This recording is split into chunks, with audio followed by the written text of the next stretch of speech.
السلام علیکم ورحمۃ اللہ وبرکاتہ۔ اعوذ باللہ من الشیطان الرجیم، بسم اللہ الرحمن الرحیم۔ کیا حال ہے دوستو؟ امید کرتا ہوں کہ ٹھیک ہے۔ میں تو ٹھیک ہوں، آپ بھی ٹھیک ہوں گے۔ اچھا، پچھلی ویڈیو ہم نے بنائی تھی گفتگو کے حوالے سے، گفتگو کیسے کرنی چاہیے، گفتگو کے آداب کیا ہیں۔ اسی حوالے سے میں نے سوچا ایک اور ویڈیو بنا دوں۔ کافی لوگوں کے تاثرات بھی آئے تھے، میسج بھی آئے تھے، کمنٹ بھی آئے تھے۔ بہت بہت شکریہ جنہوں نے تعاون کیا، جنہوں نے ویڈیو دیکھی۔ اچھا، تو آج جو ہم بات کریں گے وہ ہے حقوق العباد کی۔ بہت سے حقوق ہیں۔ حقوق العباد کا معنی کیا ہے، حقوق کیا ہیں، حقوق کی اہمیت کیا ہے۔ اسی طرح ہم اپنی ویڈیو کا آغاز کرتے ہیں۔ اس طرح کی ویڈیو دیکھنے کے لیے، انفارمیشن حاصل کرنے کے لیے چینل کو سبسکرائب کیجئے، علم دین حاصل کیجئے۔ اسلامک ویڈیو ہے، آپ فیملی میں بیٹھ کے جہاں مرضی دیکھ سکتے ہیں، کوئی پرابلم نہیں، کسی قسم کا کوئی ایشو نہیں ہے۔ ہماری جو ویڈیو ہے وہ آج ہے حقوق العباد کے حوالے سے۔ حقوق العباد کا کیا معنی ہے؟ بندوں کے حقوق۔ اللہ تعالیٰ نے ہم پر حقوق کے ساتھ ساتھ اللہ تعالیٰ نے ہم پر اپنے حقوق کے ساتھ ساتھ اپنے بندوں کے حقوق بھی لازم فرمائے ہیں۔ ان حقوق کو حقوق العباد کہا جاتا ہے۔ ان حقوق کو حقوق العباد کہا جاتا ہے۔ والدین، اساتذہ، بہن بھائیوں، رشتہ داروں، پڑوسیوں، ساتھیوں، بچوں، بزرگوں اور خواتین کے حقوق بھی شامل ہیں۔ آخرت کی کامیابی کے لیے جیسے اللہ تعالیٰ کے حقوق ادا کرنا ضروری ہیں، اسی طرح اللہ تعالیٰ کے بندوں کے حقوق ادا کرنا بھی لازم ہے۔ ان میں سے بہت سارے حقوق، یہ جتنے بھی نام ہیں، یہ سب کے حقوق ہیں، اپنا اپنا حق ہے جو کہ بندوں کا بندوں پہ ہوتا ہے۔ ایک تو اللہ تعالیٰ کا حق ہے، اللہ تعالیٰ اپنا تو حقوق معاف کر دے گا لیکن بندوں کے حقوق معاف نہیں کرے گا۔ مہمانوں کے حقوق ہیں، آج ہم بات کریں گے مہمانوں کے حقوق پہ۔ جو شخص کسی سے ملاقات کے لیے اس کے گھر، دفتر یا رہنے کی جگہ آئے وہ اس کا مہمان ہے۔ اس کی عزت کرنا اور اس کی ضرورت کا خیال رکھنا ضروری ہے۔ ہمارے دین میں مہمان کی آمد کو بہت رحمت اور برکت کا سبب قرار دیا گیا ہے۔ اللہ تعالیٰ نے حضرت ابراہیم علیہ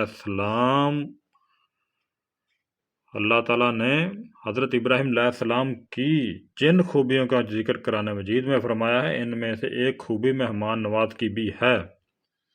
قرآن مجید کی بات کر رہا ہوں، اپنی طرفوں نہیں کچھ ہٹدا پیا۔ قرآن مجید بھی اللہ تعالیٰ نے بیان کیتا کہ حضرت ابراہیم علیہ السلام دی جنہ خوبیاں دے وچوں ایک ذکر کیتا کہ انہاں چ ایک خوبی سی کہ آپ بڑے مہمان نواز سے۔ آپ انی دیر تک کھانا نہیں سی کھاندے جنی دیر تک کوئی مہمان آپ نو مل نہیں سی جاندا کھانا کھان واسطے۔ رسول اللہ صلی اللہ علیہ وسلم کے گھر میں جب بھی کوئی مہمان آتا تو آپ اس کی خدمت میں کوئی کمی نہ چھوڑتے۔ گھر میں جو کچھ موجود ہوتا اس کے سامنے لا کر رکھ دیتے۔ مہمان نوازی کے متعلق ہمارے نبی کریم صلی اللہ علیہ وسلم نے فرمایا، جو شخص اللہ تعالیٰ اور آخرت کے دن پر ایمان رکھتا ہے اسے چاہیے کہ وہ مہمان کی عزت کرے۔ اللہ تعالیٰ نے کیا فرمایا؟ جو آخرت کے دن پر ایمان رکھتا ہے اسے چاہیے کہ وہ مہمان کی عزت کرے۔ یہ صحیح بخاری کی حدیث ہے، 6018 نمبر حدیث بھی بیان کر دی گیا، قرآن مجید کا ذکر بھی حوالے کر دیا ہے آپ کے۔ امید کرتا ہے کہ ایسی چھوٹی چھوٹی باتیں آپ یاد بھی رکھا کریں۔ نجران کے ایک واقعہ بھی آپ کو گوشہ گزار کرتا ہوں۔ نجران کے مسیحوں کا ایک وفد مدینہ منورہ آیا۔ آپ ختم النبیین صلی اللہ علیہ وسلم نے انہیں مسجد نبوی میں ٹھہرایا اور مہمانوں کی پوری خاطرداری فرمائی۔ انہیں مسجد میں عبادت کی اجازت بھی دی۔ اچھا، ایک دفعہ رسول کریم صلی اللہ علیہ وسلم کے گھر ایک مہمان آیا۔ اس وقت آپ کے گھر میں صرف بکری کا تھوڑا سا دودھ تھا، آپ نے وہ سارا دودھ مہمان کو پلا دیا۔ آپ صلی اللہ علیہ وسلم اور آپ کے گھر والے کھائے پیے بغیر سو گئے۔ حضرت رملہ رضی اللہ تعالی عنہا اور حضرت ام شریک رضی اللہ تعالی عنہا کے گھروں کو آپ صلی اللہ علیہ وآلہ وسلم مہمان خانے کے طور پر استعمال فرماتے تھے۔ وہاں سے باہر آئے ہوئے مہمان ٹھہرتے اور ان کی خدمت کا عمدہ انتظام کیا جاتا۔ ایک مرتبہ ایک صحابی کے گھر میں بھی مہمان آیا۔ واقعہ اب شروع کیا، پہلے چھوٹی چھوٹی تفصیل تھی کہ نبی پاک صلی اللہ علیہ وسلم کیسے کن کن کے گھر میں جاتے تھے۔ ایک مرتبہ ایک صحابی کے گھر میں ایک مہمان آیا۔ ان کی بیوی نے بتایا کہ گھر میں صرف اتنا کھانا ہے جو بچوں کے لیے کافی ہے۔ اچھا، تو پھر کیا ہوا؟ صحابی نے بیوی سے کہا کہ بچوں کو کس طرح بہلا کر سلا دو، اور جب مہمان کھانا کھانے بیٹھے تو چراغ بجھا دینا تاکہ وہ بھی سمجھے کہ ہم بھی اس کے ساتھ کھانا کھا رہے ہیں۔ یہ کتنا اچھا پیارا طریقہ دیا تھا انہوں نے کہ مہمان نوازی بھی ہو جائے گی اور مہمان یہ بھی نہ سمجھے گا کہ انہوں نے کھایا نہیں، میرے پاس ہی رکھ دیا ہے، جو کچھ کھانا ہے کہ وہ سب کھا رہے ہیں، کہ یہ بھی کھانے میں ساتھ شریک ہیں۔ جب کہ اپنی بیوی کو کہا کہ بچوں کے سلا دو، اور جب مہمان کے سامنے کھانا رکھ دے پاس میں ہم بھی بیٹھ جائیں گے، بیٹھنے سے پہلے چراغ کو بجھا دینا تاکہ وہ سمجھے کہ ہم بھی ساتھ کھا رہے ہیں۔ اسی طرح سارا کھانا مہمان کو کھلایا اور خود بھوکے رہ گئے۔ صبح کو حضور اکرم صلی اللہ علیہ وسلم نے صحابی سے فرمایا، تمہاری مہمان نوازی اللہ تعالیٰ کو بہت پسند آئی۔ اس میں کیسی ایک اور بات بھی شاندار بات میرے ذہن میں آ گئی اور میرے منہ سے نکل بھی گئی، یعنی کہ نبی پاک صلی اللہ علیہ وسلم کو کیسے علم ہوا کہ آپ نے مہمان نوازی کی؟ اس صحابی نے مہمان نوازی کی، ان کے گھر میں مہمان آیا، انہوں نے کیا پلایا کیا کھلایا کس طریقے سے، لیکن آپ صلی اللہ علیہ وسلم خاتم النبیین ہیں اور علم غیب بھی بتا رہے ہیں۔ آپ کو غیب کا علم تھا، آپ سے کوئی چیز نہ کوئی چھپی ہوئی تھی دنیا کی اور نہ ہی آپ سے دور تھی۔ آپ صلی اللہ علیہ وسلم نے اپنے علم غیب سے بتایا کہ آپ کی جو مہمان نوازی تھی اللہ تعالیٰ کو بہت پسند آئی۔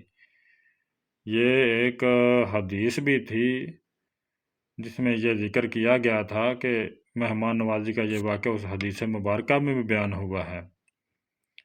جس طرح یہ حدیث مبارکہ تقریباً شرکن میرے ذہن میں نہیں آ رہی، صحیح مسلم کی یہ حدیث ہے، یقیناً صحیح مسلم کی یہ حدیث ہے، حدیث نمبر 2054 2054، یہ حدیث مبارکہ صحیح مسلم کی ہے مہمان نوازی کے حوالے سے۔ اسی طرح جو بات میں نے پہلے بھی بیان کی آپ کے پاس کہ جب نجران کہ مسیحوں کا ایک وفد جب مدینہ منورہ میں آیا تھا تو نبی پاک صلی اللہ علیہ وسلم نے انہیں مسجد نبوی میں ٹھہرایا اور ان کے مہمان نوازی وہاں پوری کی گئی، انہیں مسجد میں اجازت بھی دی گئی عبادت کی۔ اس کا واقعہ کا تعلق سورہ عمران میں بھی ہے۔ سورہ آل عمران سورہ البقرہ کے بعد تیسرے پارے میں شروع ہوتی ہے، اس کی آیات نمبر 62 میں اس کا ذکر کیا گیا ہے۔ یہ تفسیر ابن کثیر میں بھی بیان ہے اور سورہ عمران کی آیات نمبر 62 میں بھی ہے اس کا ذکر۔ آپ کے میں نے صحیح بخاری کی حدیث بھی بیان کی کہ جو اللہ تعالیٰ کے دن اور آخرت پر یقین رکھتا ہے اسے چاہیے کہ وہ مہمان نوازی کرے۔ نجران کے جو وفد آیا مسجد نبوی میں جس کو ٹھہرایا گیا، یہ سورہ آل عمران آیات نمبر 62 کا ذکر ہے۔ اور اسی طرح جب ایک صحابی کے گھر میں مہمان آیا، آپ صحابہ وہ جو صحابی تھے اور ان کی اہلیہ تھی، جب وہ کھانا کھانے بیٹھے چراغ کو بجھا دیا گیا، مہمان کو ساتھ میں کھانے میں شریک کیا گیا، خود بھی ساتھ میں شامل ہوئے، لیکن کھانا خود نہیں کھایا، کھلایا مہمان کو، ساتھ میں محسوس یہ کرایا کہ ہم بھی مہمان کے ساتھ کھا رہے ہیں۔ یہ صحیح مسلم کی حدیث بیان کی گئی ہے، حدیث نمبر 2054، یہ صحیح مسلم کی حدیث ہے۔ اچھا، اس طرح کی حدیث مبارکہ یاد بھی کیجئے، اچھی اچھی باتیں ہیں۔ اگر کوئی بات آپ کو بری لگے، میں نے کوئی غلط بیان کی گئی ہو، میں آپ سے معافی مانگتا ہوں، برائے مہربانی میری اصلاح کیجئے گا۔ کوئی لفظ غلط بیان کیا گیا ہے کمنٹ میں بتائیے گا، میسج کر کے بتائیے گا۔ آپ کا بہت بہت شکریہ۔